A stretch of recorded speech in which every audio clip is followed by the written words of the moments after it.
नारायण नारायण नारायण नारायण। इंदु की जवानी, इसे एक coming of age comedy film कहा गया है। आज ही थिएटर में रिलीज़ हुई है। मैंने सुबह सुबह फर्स्ट डे फर्स्ट शो देखा और अभी फिल्म देखकर करीब 1.5 घंटे पूरे हो गए हैं। 2:07 हो रहे हैं ये मैं वीडियो शूट कर रहा हूँ। इसके राइटर और डायरेक्टर है अबीर सेन गुप्ता। और प्रोड्यूसर्स की बात करें तो भाई बहुत लंबी चौड़ी लिस्ट है।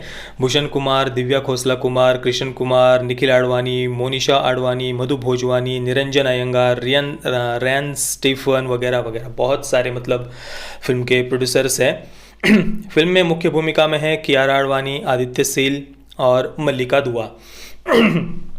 अभी करीब 15 दिन पहले ही हमने इसका ट्रेलर रिव्यू भी किया था और उस ट्रेलर रिव्यू में मैंने आप सबसे कहा था कि फिल्म रिलीज़ होने से पहले उसे जज नहीं करना चाहिए और इसलिए मैंने कुछ ज़्यादा निगेटिव बातें फिल्म के बारे में नहीं कही थी, क्योंकि भाई अभी पता नहीं मतलब ट्रेलर से जो दिख रहा है वैसा फिल्म में होगा या नहीं होगा, तो क्यों ज़्यादा फिल्म के बारे में निगेटिव बातें कहना। फिर भी मैंने बहुत सारी बातें जो ट्रेलर रिव्यू में कही थी वो लगभग सारी की सारी सही तो साबित हुई, पर मैंने जितना सोचा था, जितना एक्सपेक्ट किया था, उससे 1000 गुना ये फिल्म ज़्यादा असहनीय थी, इनटॉलरेबल थी। मतलब इतना टॉर्चर मैंने आज सहन किया है ना थिएटर में, बाप रे बाप। एक तो मतलब 8-9 महीनों से हम थिएटर में ही नहीं थे, आप सबको पता ही है लॉकडाउन के बाद से, और पिछले करीब 4 हफ्तों से मैं थिएटर में जा रहा हूँ। अलग अलग 5-6 फिल्म्स मैंने अभी तक थिएटर में देखी है, 5 फिल्म्स। तो 9 महीनों से इतना टॉर्चर मैंने थिएटर में मतलब सहने का प्रश्न ही नहीं था, और आज मैं अपना आधा खून जला कर आया हूँ। इस फिल्म को देखना मतलब अपना खून जलाना है। इसका हर एक सीन, हर एक डायलॉग ऐसा है जैसे कोई हमारे जख्मों पर नमक छिड़क रहा हो। नहीं सॉरी, नमक छिड़कना नहीं कह सकते हम इसको, नमक में मिर्च डालकर जैसे हमारे जख्म पर कोई रगड़े ना नमक और मिर्च को, वैसा एक्सपीरियंस इस फिल्म का हर एक सीन देता है।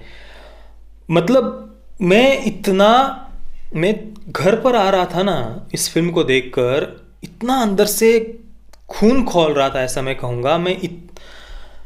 बहुत सारी मुंह से ऐसी बातें कहना चाहता हूँ जो मैं यहाँ पर कैमरे पर नहीं कह सकता, अपना मुंह गंदा नहीं करना चाहता हूँ इस फिल्म के लिए मैं, पर सच में बहुत ही ज़्यादा डिस्गस्टिंग, घिनौनी फिल्म में इसको कहूँगा। देखिए कुछ फिल्में ऐसी होती है जिन फिल्मों में काम करने के बाद में उस एक्टर की वो पहचान बन जाती है। वो फिल्म जब भी उस एक्टर को हम देखते हैं तो उस फिल्म की याद हमें आती है। ऐसी कुछ फिल्में होती है और ये फिल्म ऐसी है इंदु की जवानी कि इसमें काम करने के बाद में कियारा आडवाणी को मतलब दोबारा जब भी आप देखेंगे ना तो आपको इस फिल्म की याद आएगी और आप नहीं देखना चाहेंगे कियारा आडवाणी को। मतलब इतना भयानक, इतना टॉर्चर ही कह सकते हैं हम इसको, क्या कहूँ मैं। मतलब बहुत ही घटिया एक्सपीरियंस ये फिल्म हमें देती है। और मैंने जो भी बातें ट्रेलर रिव्यू में कही थी वो सारी की सारी बातें बिल्कुल सही साबित हुई है। मतलब पाकिस्तान को डिफेंड करने के चक्कर में, पाकिस्तान को उसका बचाव करने के चक्कर में, या उसे पाकिस्तान को बहुत मासूम दिखाने के चक्कर में फिल्म इतनी गिर जाती है कि उसकी आप कल्पना भी नहीं कर सकते। आप जब ये फिल्म देखेंगे ना तो आप इमेजिन नहीं कर सकते कि भाई ये फिल्म किसी भारतीय ने बनाई है। असहनीय, अविश्वास, क्या कहूँ यार मैं इसको। चलो मैं संक्षेप में थोड़ी सी इसकी कहानी आपको बताता हूँ। अंदर बहुत एक परेशानी थी, दुख था, वो सब मैं आप सबके साथ में शेयर किया शुरुआत में वीडियो के। अभी थोड़ी सा कहानी के बारे में बात करते हैं। तो इंदु जवान हो गई है और आप सबको पता ही है बॉलीवुड के अनुसार जवानी का मतलब क्या होता है। मतलब बस सेक्सुअल लिबरेशन, उसको ही प्रमोट करना बॉलीवुड का सबसे बड़ा कर्तव्य है।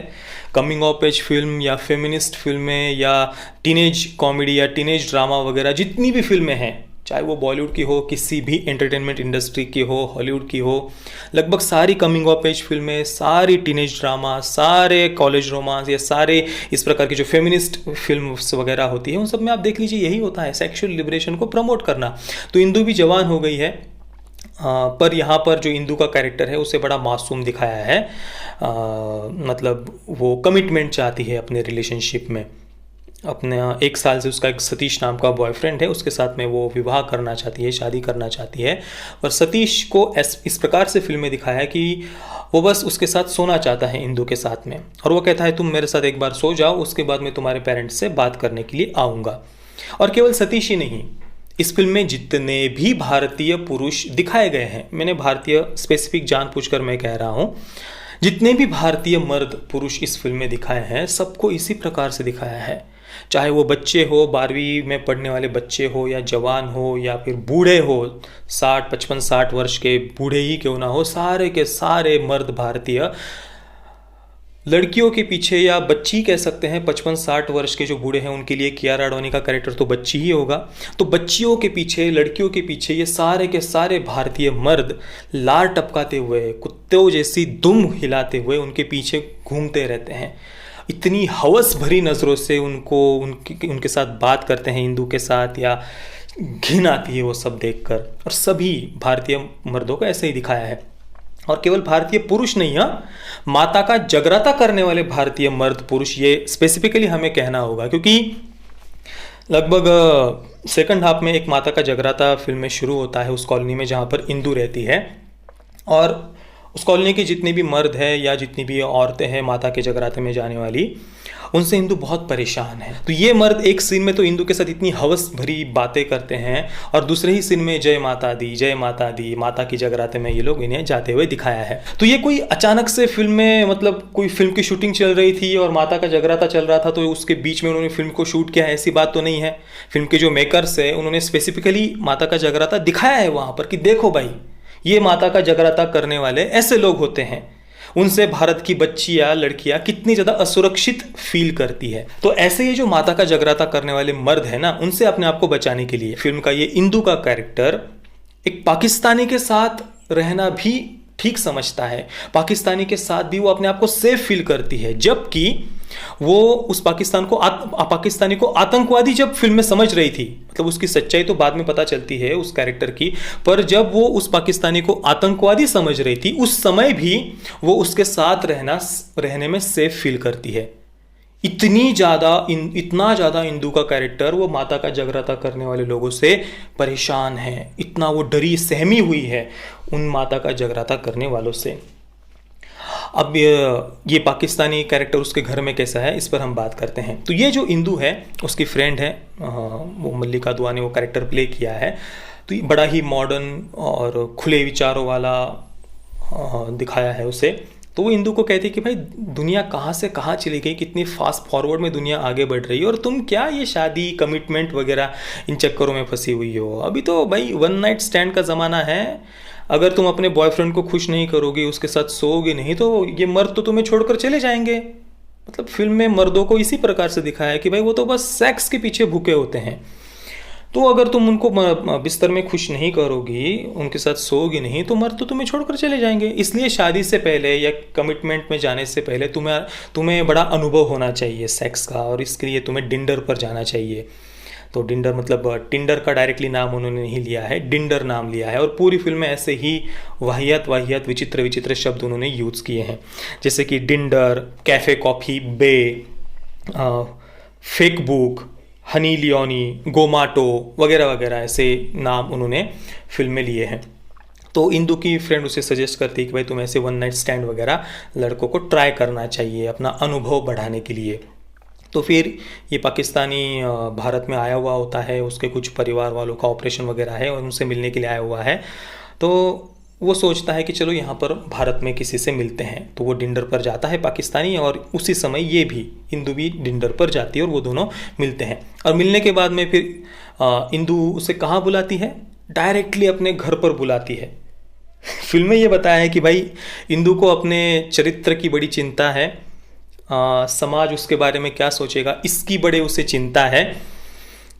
अगर सच में ऐसा है तो वो उसे घर पर क्यों बुलाती है। मतलब एक तरफ तो ये फिल्म ये दिखाने की कोशिश करती है कि देखो समाज ने किस प्रकार से कितना घटिया होता है, समाज लड़कियों को कैसे जज करता है, और इसलिए इंदु कितनी परेशान है, और अपने चरित्र की, अपने समाज उसके बारे में क्या सोचेगा इसकी इंदु को बहुत चिंता है। पर दूसरी जगह पर ये फिल्म ये बताती है कि भाई वो डायरेक्टली एक अननोन बंदे को, बिल्कुल अनजान ऐसे बंदे को जिसको वो पहचानती भी नहीं है, और डिंडर जैसे ऐप पर जाती है वो, और उसे डायरेक्टली अपने घर पर बुलाती है। किस लिए? सेक्स करने के लिए, उसके साथ सोने के लिए। वाह ये शुरुआत में ये बात इतनी विचित्र और इतनी वाहियात लगती है, पर चलो फिर भी हम आगे देखते हैं। तो इस प्रकार से ये पाकिस्तानी उसके घर पर आता है। अब इस फिल्म के ट्रेलर रिव्यू में जैसा कि मैंने आपको बताया था कि भाई पाकिस्तानी कैरेक्टर को ऐसे ऐसे दिखाया जा सकता है, और बिल्कुल उसी प्रकार से इस फिल्म में पाकिस्तानी कैरेक्टर को दिखाया गया है। बड़ा ही नेक दिल, बड़ा ही अमन पसंद, बड़ा ही धर्मनिरपेक्ष, बड़ा ही सेक्युलर, बड़ा ही भाईचारे की बातें करने वाला, बड़ा ही महान विचारों वाला, बड़े ही कंसेंट वगैरह की चिंता करने वाला, बड़ा ही महिलाओं की इज्जत करने वाला, बड़ा ही महिलाओं का सम्मान करने वाला। पूरी फिल्म में जितने भी भारतीय मर्द हैं वो लार टपका रहे हैं, और एक अकेला बंदा जो बड़ा महिलाओं की चिंता करता है, नेक दिल है, अमन पसंद है, भाईचारे की बातें करता है, धर्मनिरपेक्ष है, सेक्युलर है, बड़ा ही महान विचारों वाला है, कंसेंट वगैरह की चिंता करता है, और इंदु एयर होस्टेस बनने वाली है, ये सुनने के बाद भी वो उसको जज नहीं करता है। इतना नेक दिल केवल एक बंदा है, और वो कौन है? ये पाकिस्तानी कैरेक्टर है। इतना महान उसे दिखाया है। और ऑब्वियसली इंदु सहित बाकी सारे भारतीयों को ये फिल्म बहुत ही जजमेंटल, बहुत ही पिछड़ी हुई सोच वाला, बहुत ही नफरत भरा हुआ उनके अंदर भरी हुई है, इस प्रकार से दिखाते हैं। वाह वाह। इस फिल्म को ना वो जो हिंदू शरणार्थी कैंप में पाकिस्तान से आए हुए, जो हिंदू शरणार्थी कैंप है पाकिस्तान से आए हुए हिंदुओं के, उन्हें ये फिल्म दिखानी चाहिए, इस फिल्म के मेकर्स को। तब उनको पता चलेगा कि उनका क्या रिएक्शन है। मतलब हद होती है यार किसी भी चीज़ की। क्या दिखा रहे हो आप? जिस पाकिस्तान में पिछले 70 वर्षों में जो हिंदू 15 से 18% थे, वो आज 1% से भी कम बच गए हैं। और केवल पाकिस्तान ही नहीं, बांग्लादेश में भी जो हिंदू वहाँ पर 25 से 27% थे, वे आज केवल 7 या 8% बचे हुए हैं। आए दिन वहाँ पर, पाकिस्तान हो, बांग्लादेश हो, मंदिर पर हमलों की, और ख़ासतौर पर पाकिस्तान में आए दिन हम न्यूज़ सुनते हैं किस प्रकार से हिंदू बच्चियों को वहाँ पर उठा लिया जाता है, हत्या, लूट, बलात्कार, उन बच्चियों को धर्मांतरण करके उनका निकाह कर दिया जाता है। आए दिन हम ये न्यूज़ सुनते हैं ना। देश में इतने सारे आतंकवादी हमले, ये सब होते हुए ये फिल्म पाकिस्तान को बड़ा मतलब ये दिखाने की कोशिश करती कि भाई अच्छे और बुरे लोग तो सभी जगह पर होते हैं। कुल मिलाकर पाकिस्तान को आप जब डिफेंड करने में पूर्ण रूप से नाकाम हो जाते हो, तो बॉलीवुड के पास में बस एक ही रास्ता है पाकिस्तान को डिफेंड करने का, कि भारत और पाकिस्तान को एक लाइन में, एक लेवल में लाकर खड़ा कर दो कि भाई भारत और पाकिस्तान में फ़र्क ही क्या है, रॉ और आईएसआई में फ़र्क ही क्या है। रॉ और आईएसआई तो दोनों ही आतंकवादियों से लड़ रहे हैं, आतंकवाद से लड़ रहे हैं। इस प्रकार की वाहियात और विचित्र बातें ये बॉलीवुड अपनी फिल्मों से बताते रहता है। जैसे कि एक था टाइगर, टाइगर जिंदा है, फिल्मों को आप देख लीजिए, उसमें भी पाकिस्तान को, आईएसआई को आतंकवाद के विरुद्ध लड़ते हुए दिखाया है। इस हद तक बॉलीवुड ऑलरेडी गिर चुका है, तो यहाँ पर भी वही उन्होंने दिखाने की कोशिश की है। एक टेररिस्ट भी, 2 टेररिस्ट भी इसमें दिखाए हैं, ऐसी बात नहीं कि टेररिस्ट नहीं दिखाए हैं, पर ये फिल्म में ये बताया गया कि भाई उन टेररिस्ट का कोई देश नहीं होता, कोई धर्म नहीं होता। अगर ऐसी बात है, अगर इतना ही प्यार और भाईचारा है पाकिस्तानियों के मन में, तो भाई भारत माँ के टुकड़े ही क्यों किए? क्यों किया विभाजन? क्या प्रॉब्लम था हिंदुओं के साथ में रहने में? हिंदुओं को तो नापाक बताया गया था ना, ये तो काफिर है, ये तो नापाक है, इनके साथ में नहीं रह सकते, ये कहकर ही तो भारत माँ के टुकड़े किए थे ना।